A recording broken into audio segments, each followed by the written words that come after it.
예, 시청자 여러분 안녕하십니까. 윤영걸 선생님의 유구위원입니다. 안녕하세요. 안녕하세요. 네. 자, 지금 문 정권이 그 확고한 독재로 가고 있는데 사실은 뭐 제가 지금 이 문 정권이 하는 게 보면 YS나 노태우 정권 때보다 더한 것 같아요. 훨씬 더하죠. 그러니까, YS는 뭐 독재 아니잖아요. 그러니까 제가 시간상으로 불과 한 30년 전 수준으로 돌아갔는데도 그때보다도 못한 것 같다 이야기를 좀 하는 겁니다. 자, 그래서 이런 식으로 그냥 이 조선시대의 왕도 사실은 특히 왕권이 취약했지 않습니까? 그렇죠. 그래서 왕이 너무 그 사대부들을 탄압하면 사대부들이 그냥 왕의 이 허물을 잡아서 쿠데타를 일으켜서 반정도해서 뒤집어 버리고 안 그랬습니까? 그렇죠. 아니 조선 그 병자호란 이후에 송시열 이런 사람들 서인하다 노론했잖아요. 정권 잡은 사람들. 그 사람들이 계속 왕을 무시했잖아요. 왜 그렇겠어요? 조선 왕은 명나라 왕의 신하다. 그래서 사대부인 우리랑 왕하고 똑같다. 그래서 왜 예속 논쟁이 일어났잖아요. 왕가 죽었는데 뭐 왕비 대비가 몇 년 상복을 몇 년 입었느냐. 이거 갖고 머리 터지게 싸운 거예요. 왜 현종 때 왜 왕이 명나라 신하인데 저 사람 뭐 왕 그 행세를 뭐를 해. 뭐 이런 심리가 있었던 거예요. 그래서 왕이 아니었죠. 그래서 조선의 왕은 그야말로 명나라 사신한테도 굽신거려야 되는. 그렇죠. 그리고 또 신하들이 마음에 안 들면 뭐 대돌에다가 머리 찍고 아니되옵니다 하면 마음대로 별로 하지도 못하는. 그래서 성질 나서 그냥 죽여버리면 이제 이 폭군이라고 해서 잘못하면 쫓겨나는. 독살도 의외로 많았다고 그래요. 그러니까 정조도 독살. 효종도 그 의심스럽고 많아요. 그래서 이 세종이 성군이라 하지만 따지고 보면 세종도 포악한 부분이 많아가 세종 때 다른 사람들이 좀 달라들지 못하도록 눌러버렸지 않습니까?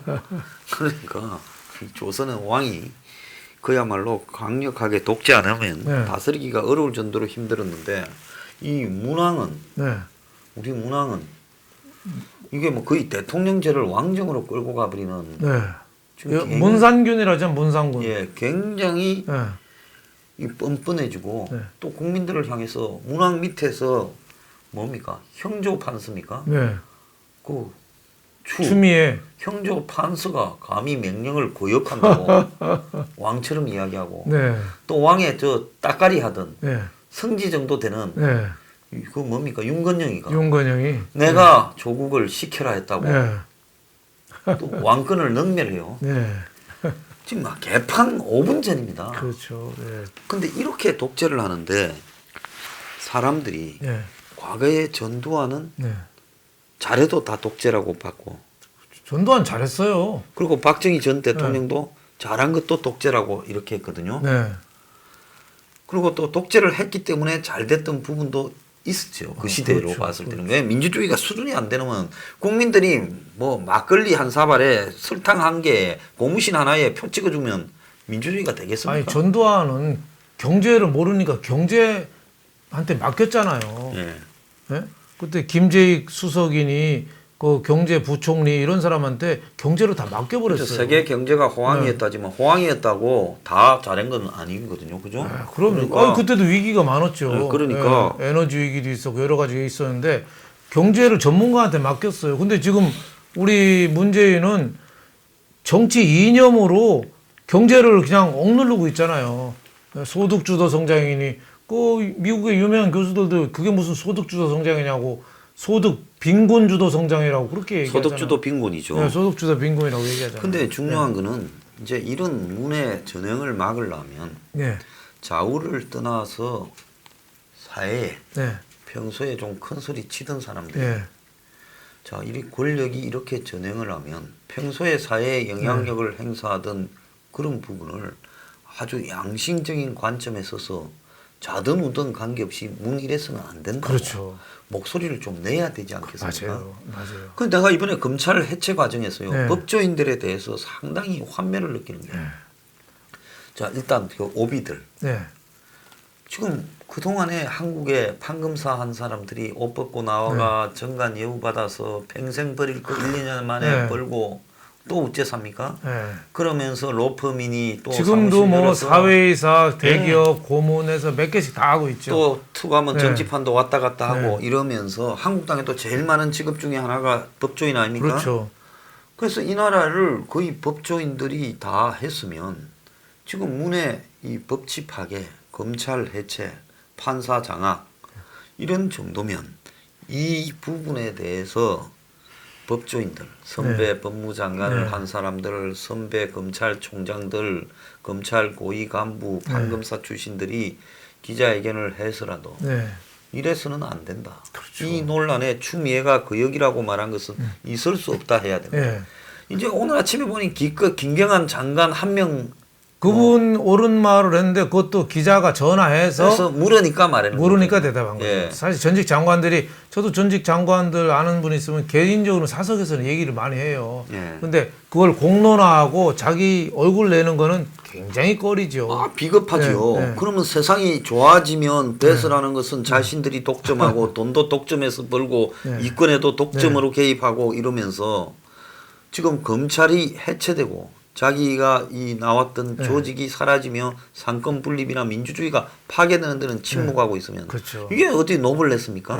노블레스 이거는 뭡니까? 오블리제가 아니라 이거는 일종의 노블레스 어글리예요. 지금 그게 우리나라 사회의 가장 문제가 아닌가 싶어요. 지도층 인사가 책임 있는 말을 안 하고 다 그 조선 시대가 우리가 한심한 시대로 보지만 그때 그래도 500년을 버텨온 게 그 초야에 못 친 사람들도 왕이 하는 게 마음에 안 들면은 그거를 상소문을 써서 그걸 몇 달씩 시골에서 서울 와요.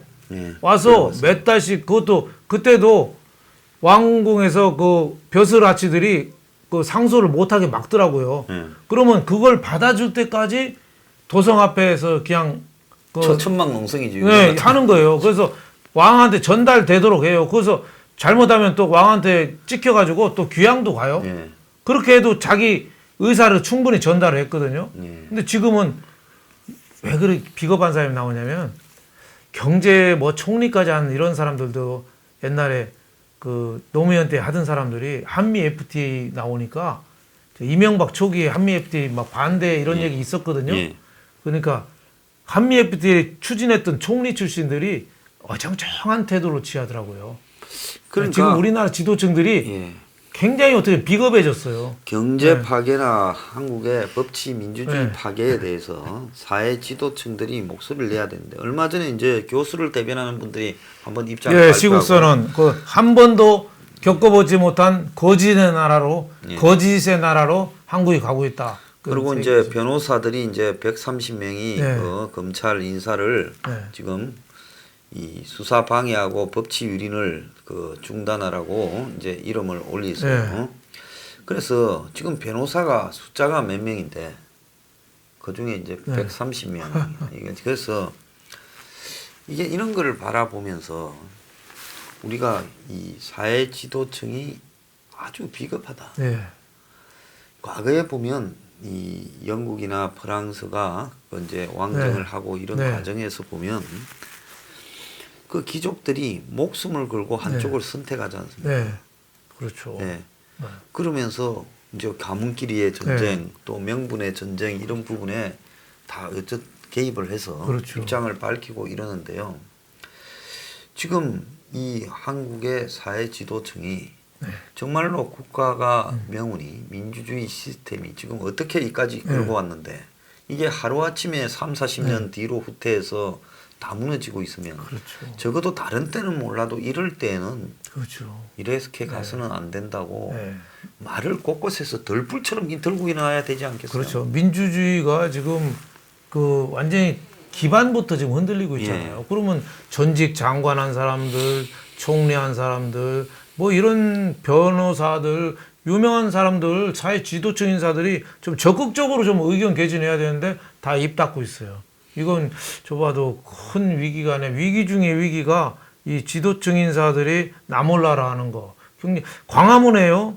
진짜 저는 가슴이 아파요. 한 번 갈 때마다 그 어르신들이 태극기, 성조기 들고 와서 그 충정, 저는 충분히 이해하거든요. 이 나라가 잘못되는 거를 그 어르신들은 온몸으로 느끼고 있는 거예요. 이거 막아야겠다 하는데 거기에 아무리 많이 모여도 좀 한계가 있습니다. 그럼요. 한계가 있어요. 거기 뭐 정광훈 목사, 전 훌륭하신 분이라고 하지만 그 종교 지도자는 또 한계가 있어요. 예? 가톨릭 불교에서 또 기독교 보는 눈도 있고 기독교 자체 내에서도 또 정광훈 목사를 보는 눈이 있고 그 한계가 있어요. 예. 그리고 다른 당에서도 우리 공화당도 또 한계가 있는 거예요. 그러니까 지도층 인사들이 이거는 3.1운동이 왜 각 종교단체가 모여서 했겠어요? 여러 뜻을 수렴하려고 3.1운동이 천도교도 나오고 다 같이 목사도 하고 다 같이 했던 거잖아요. 그런 것처럼 이 범국민적인 지도층 인사들이 정말 지금은 행동으로 옮길 때가 됐다. 광화문에 아무리 나와봤자 그거는 저기 민노총 정교조가 한번 우르르 나오는 것보다 못하다. 저는 이런 생각이 좀 들어요. 근데 그분 광화문을 폄훼하는 게 아니라 그 나오신 분들 볼 때마다 제가 가슴이 아파서 그런 거예요. 예, 예. 고생 엄청 하고 예. 하는데 문제는 그거를 그거를 예, 불씨를 이으는 게 지도층 인사들이죠. 예, 그래서 네. 그 불씨를 갖다가 잊고 확산시키는 것은 자신이 말을 한마디 하면 언론에 대해서 특필될 수 있는 네, 네. 사회적 위치에 있는 네. 사람들이 딴 데 잘난 척 할 게 아니라 이럴 때도 마찬가지로 거기에 따르는 네. 사명감을 가져야 된다. 네, 네. 이렇게 보거든요. 그렇죠. 오늘날 민주주의가 서구 사회에 정착되는 과정에서 네. 보면 그 사회들에서 어떻게 보면 사회 지도층이라는 사람들이 네. 어떤 위기가 왔을 때 시스템에 과감히 떨치고 일어나서 그 시스템을 지키기 위해서 네. 투쟁을 하고 앞장을 서니까 네. 저게 지켜지고 있는 거지. 그렇죠. 그냥은 저게 지켜지는 게 아니지 그렇죠. 않겠습니까? 그렇죠. 아니 독일이 히틀러 시대로 간 게 그게 뭐 군사 쿠데타를 히틀러가 집권한 게 아니잖아요. 예. 그 양심 세력들이 그냥 손 놓고 있었던 거예요. 그래서 네? 극소수만 투쟁. 네. 그래서 그 나치 선절상 괴베스가 히틀러 망할 때 그랬잖아요. 독일 국민은 보호할 가치도 없다. 자기네가 선택한 거니까 독일 국민은 그만한 대가를 치러야 된다. 예. 그러고 얘기했어요. 예. 지금 우리도 그런 거 아니에요? 예. 저 인도네시아 같은데 군사 쿠데타 일어나고 학살 50만 하고 그랬거든요. 예. 수아르토 때, 예. 스카르노 때. 칠레도 엄청났고 예. 저 베네수엘라 뭐 가는 나라 엄청나는데 그때 중요한 게 사회 지도층 인사에 손 놓고 있었던 거예요. 예. 그래서 이제 중요한 거는 민주주의는 굉장히 취약한데 그 민주주의가 유지가 되려면 사회 지도층들이 싸워야 되는데 베네수엘라가 네. 한가하는 사람이 있지만은 지난번에 미국이 뭐 뒤에서 좀 쑤시고 해서 과이동가가 네. 쿠데타 한다고 했는데 그리로 놓은 사람이 몇천 명밖에 안 되고 그렇죠. 지도층이 아무도 안 보였잖아요. 그렇죠. 미국 그러니- 지원해도 또 제대로 안 되는 그러니까 거예요. 네. 막상 저기 이 뭡니까 지금 베네수엘라에 네. 이 뭡니까 그 대통령 하는 뭐 이상한 이름이 있어요. 예, 마두로. 마두로. 예. 버스 기사 네. 마두로가 아직도 예. 해먹고 앉았지 않습니까? 그렇죠. 예. 그러니까 사회 지도층들이 죄다 망명하고 네. 돈 챙겨서 네. 도망을 가버렸지 싸우는 사람은 별로 없다는 거예요. 그렇죠. 지금 우리나라도 정부 보조금 받아서 먹고 사는 사람이 1,200만이래요. 그럼요. 그 사람들이 문재인 찍는 거는 어떻게 할 수가 없어요. 자기 돈 주는데 싫어할 사람 누가 있습니까? 그게 잘못된다는 걸 알리는 게 지도층 인사가 돼야죠. 예, 그리고 그래서- 자기 거부터 손해를 봐야죠. 그리고 저는 하나는 이해가 안 가는 게 이것보다 덜한 일, 아주 자그마한 일에도 대학 교수들이 학교별로 시국 선언하고 예. 박근혜 정부에도 했고 이명박 정부에도 했지 않습니까? 엄청났죠. 그러면 사람들이라는 게 좌우라는 거는 나중에 문제고 좌나 우나 생각은 다를 수 있지만은 기본적으로 민주주의의 본질이 파괴되면 거기에 좌우가 뭔 소용이 있습니까? 그렇죠. 그러면 민주주의 파괴행위에 대해서는 좌라도 입장을 발표해야 되는데 이렇게 민주주의가 파괴되는데 대학별로 무슨 시국 선언하는 교수들이 없이 저는 그렇죠. 몽땅해서 뭐 6천 몇백 명이 하셨다지만 따지고 보면 이명박 초기 때 광우병 집회 엄청났잖아요. 예. 광화문이 뭐 너무 난리가 어렵죠. 났잖아요. 명박산성을 쌓는다고 할 정도로 예. 나라 전체가 흔들렸는데 그때 광우병이 근거가 뭐가 있었습니까? 나온 게. 자, 그러니까 이게 그 선진전과 선동으로 지금 민주주의를 파괴하는 것이 대한민국에 이렇게 먹혀들고 있다. 또 더 나아가서 거리에 사람을 조직적으로 끌어내는 조직이 권력도 붕괴시켜 버릴 수도 있다. 자, 그런 부분에 대해서 그걸 막는 것은 지성과 또 이 양심적인 지도층들이 자기 주장을 드러내서 지금 사람들이 중간에서요. 이게 뭐가 옳은지에 대한 머리의 혼란들이 한국 사람들이 아노미 현상에 지금 빠져 있습니다. 맞아요. 뭐는 싫고 뭐가 잘못됐는데 이게 어디에서 과연 무엇이 어떻게 잘못되었는가라는 부분을 판단을 유보하면서 빠져 있는 경우가 많아요. 그렇죠. 한국당도 싫다. 제일 좋은 거는 문을 싫어하는 건 분명하거든요. 그거를 자유한국당 쪽에서 문 싫어하는 걸 쫙 끌어안아서 가면 좋아요. 그게 이상적인데 지금 자유한국당이 그 반문을 끌어안지를 지금 못하고 있는 거죠. 끌어안지를 못하고 있는 게 그러니까 이 아노미 현상이 거기서부터 생긴 거죠. 그러니까 광장을 가도 안 되고 뭘 해도 지금 안 되는 거예요. 그런 게 어떻게 보면 가장 큰 우리 민주주의 위기는 그거 아닌가. 그러니까 지도층 인사를 중심으로 해서 자유한국당의 멱살을 잡고 끌고 가야죠. 너네 이러면 안 돼. 이러면 안 돼. 한교안 너 하려면 똑바로 해. 이렇게 끌고 가야죠. 자, 몇 가지 파괴 행위들이요. 논쟁조차 되지 않고 되고 있어요. 예를 들어서 이번에 18세가 50만 명이 고등학교 3학년이 투표를 하게 되면 학교가 정치의 장이 될 거고 또 이제 본격적으로 그 핑계로 정치 교육을 시킨다면서 이 편향적인 교육청들이 또 그 편향적인 어떤 단체의 힘을 빌어 학교에서 좌파 정치 교육을 하겠다. 그렇죠. 그러면 이런 부분을 어떤 행태로라든 애들을 교육의 현장에 빠뜨려서는 안 된다고 이야기를 좀 해야 될 거예요. 그렇죠. 그거 굉장히 위험한 것 중에 하나죠. 학교는 전국에 걸쳐서 골고루 다 있잖아요.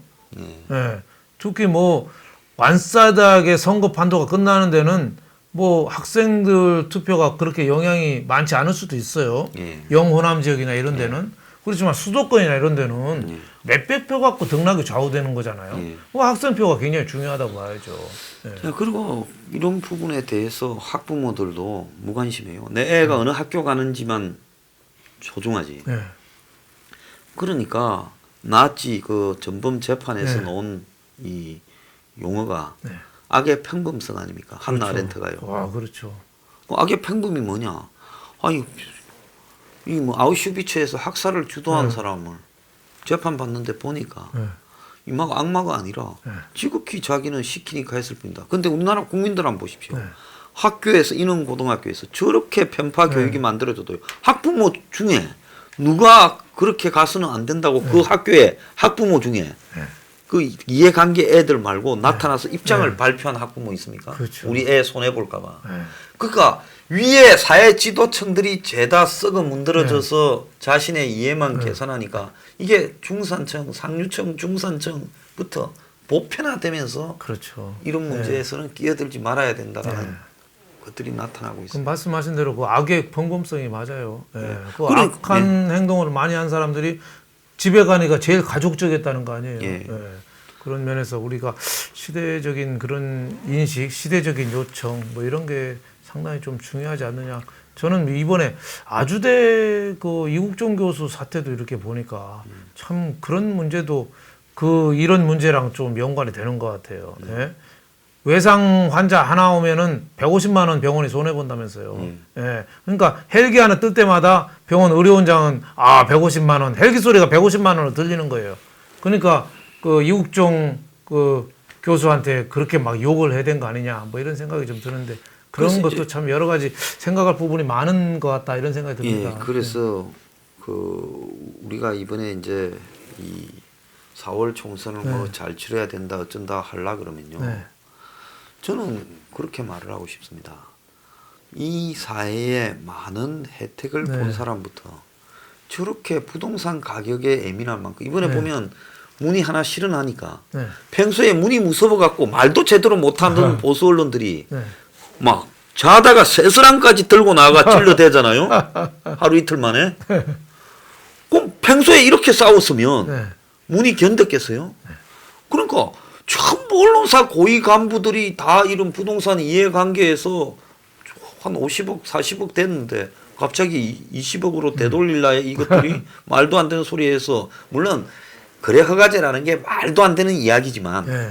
왜 딴 데는 분노를 갖다가 그렇게 폭발하지 못하다가 정말 사회지도층들이 부동산 가격이 올라갈 때 집 없는 사람을 위해서 이렇게 올라가서는 안 된다. 정책을 제대로 해야 된다. 그렇게 관심을 가졌습니까? 그런데 뭔가가 올라간 거를 내리겠다고 하니까 그 분노 폭발하는 게 엄청난 이해관계성이 보이잖아요. 네. 그러면 왜 분노를 그런 데만 폭발시키느냐.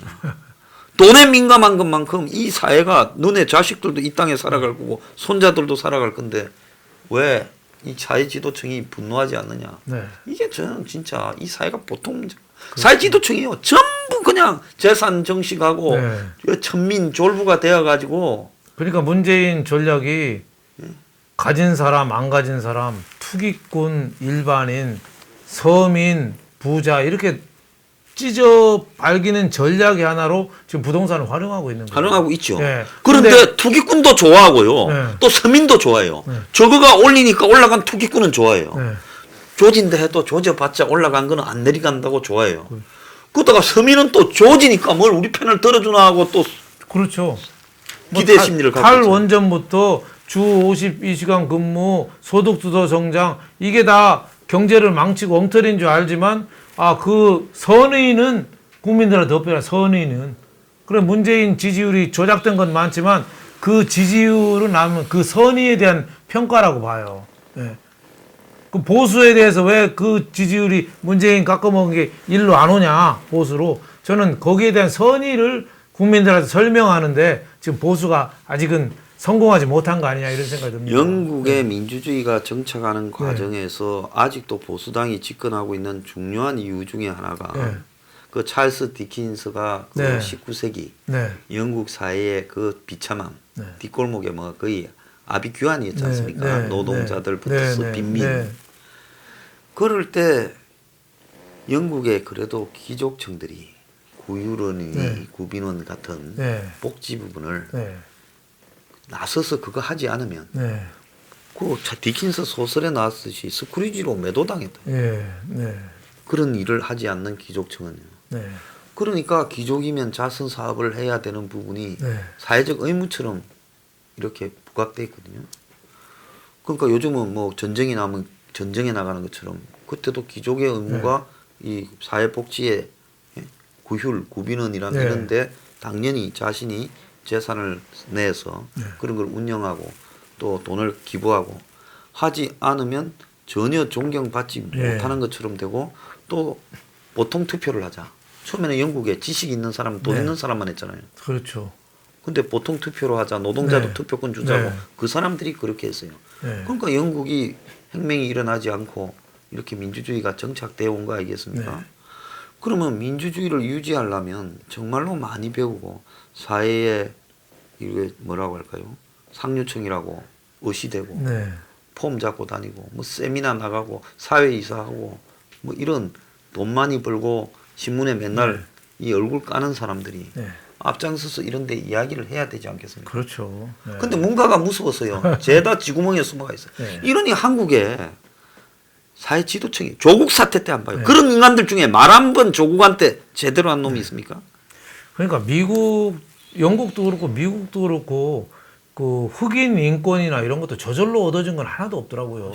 루터 킹 목사인가요? 마틴 이런 루터 킹. 사람들이 거의 목숨 걸고 싸웠잖아요. 노예 해방은 됐지만은 해방되고 난 뒤 100년이 지나도록 흑인은 흑인으로 차별받고 있었죠. 그렇죠. 미국의 여성들도 그렇던데. 여성들도 그렇고. 여성들도 그 미국 그 연방 대법관 그 루스 베이더 긴즈버그 그 연세 한 90살 넘고 지금 암수술을 뭐 4번인가 뭐 그런 분들이 그 소신 있게 여성 여권 그 계속 판단해줘서 그나마 이걸 여기까지 왔더라고요. 저절로 이렇게 미국이 그 독립하면서부터 민주주의가 완전하게 된 건 하나도 없더라고요. 엉망진창이었죠. 그러니까 지금도 우리도 지도적 인사들이 뭐 법원도 좋고 재계도 좋고 골고루 사회 각계각층들이 좀 나서서 그 배려 민주주의를 위해서 좀 더 헌신해야 되는 거 아니냐 이런 생각이 들어요. 예. 예, 그래서 다들 침묵하고 돈 버는 데는 다 앞장서고 이렇게 했으면서 자기를 갖다가 부자가 되고 출세하게 만드는 이 사회 시스템이 무너지는데 그 시스템이 무너지는 거는 나는 알 바 아니라면 네. 이거는 천민 졸부 아닙니까? 네, 그렇죠. 이게 지도층이라고 할 수 있어요. 그렇죠. 그래서 저는 우리 사회 앞에 선 사람들이 정말 네. 부끄러워할 줄 알아야 된다. 네, 맞습니다. 네. 앞으로 이제 문정권이 끝난 이후에 지도층이라고 끼워 놓으면 네. 저부터도 그냥 안 있으려고 그래요. 네.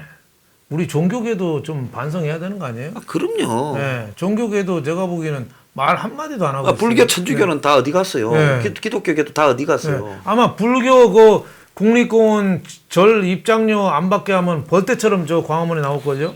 그럼요. 네. 자기 손해 보는 것만. 네. 불교도 그렇고 천주교도 그렇고 기독교도. 아, 천주교 안 보세요. 지난번에 우리들 병원에 주교가 그런 짓을 했으면 네. 천주교 안에 어디서라도 신부 한 명이라도 나서가 그렇죠. 어떻게 주교가 이런 청탁을 갖다가 청와대와 개인 사이에 할 수 있냐고 비판한 사람은 하나 있어야 될 거 아닙니까? 대형 교회도 그래요. 네. 대형 교회도 그렇죠.